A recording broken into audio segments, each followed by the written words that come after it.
The World Trade Organization should really be called the Corporate Trade Organization. I'm against the World Trade Organization because even when it was being prepared for through the Uruguay round of GATT, the General Agreement on Trade and Tariffs, through the late 80s, it was very clear that the corporations were writing laws on trade. And they were writing laws to increase their profits, to increase their control, and to increase their global reach. Everything we predicted would go wrong has gone wrong from 1995, when the World Trade Organization was established, to now. We had said this would be the death knell of our farmers. Indian farmers have never committed suicide in history. But since the World Trade Organization was established, and since corporations like Monsanto, which wrote the laws on intellectual property in the World Trade Organization, they have admitted it. They have acknowledged that they were the writers of that law. Since that time, we've lost more than 250,000 Indian farmers to suicide, and millions more because they've been displaced from agriculture. The agriculture agreement was written by Cargill. So the world's biggest seed corporation writes the law on seed and intellectual property. The world's biggest grain trader writes the law on agriculture. And of course, we're going to see hunger in the world grow. In India, every fourth Indian today is hungry. It wasn't the case before free trade. Before free trade, we made our laws ourselves. Free trade is free only for the corporations, not for people. And we want freedom for people. We want corporations regulated because when they're uncontrolled, they're environmentally destructive, they're socially destructive, and they're economically destructive. So I'm very fortunate that I was thrown into the GMO history right from the beginning.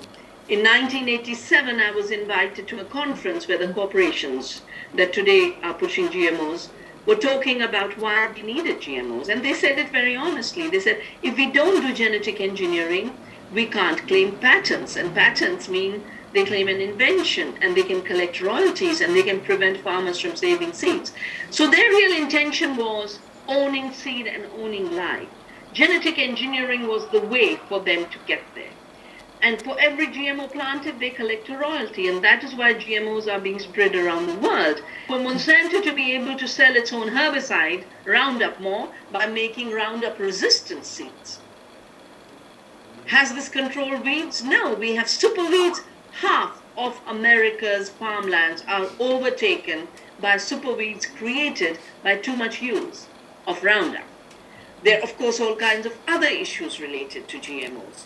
For me, the three very big issues are, first, that they are linked to patenting and control, that they destroy biodiversity, third, that it doesn't work. And that is why I hope Russia will keep GMOs out.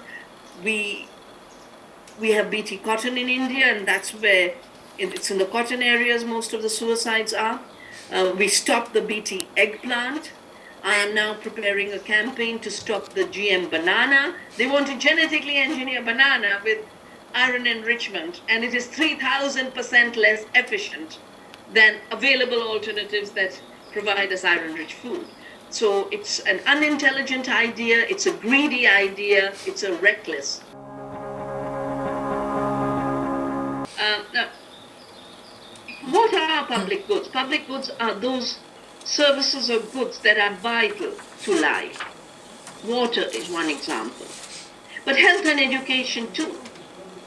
Now, these are precisely the places where the corporations want privatization. The world's biggest water company, Suez, wanted to privatize Delhi's water in 2002.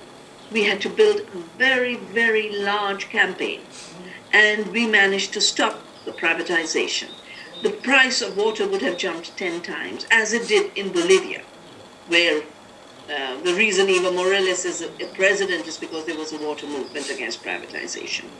I have just come from my own hometown, where 2 days ago an MOU was signed with Coca-Cola.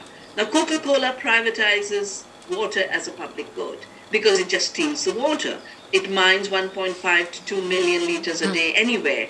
And wherever they have set up a Coca-Cola plant, they have left a water famine and they have left polluted water. In 2002, women of the state of Kerala invited me to celebrate 1 year of their resistance against Coca-Cola. And eventually, we worked together to shut down a Coca-Cola plant.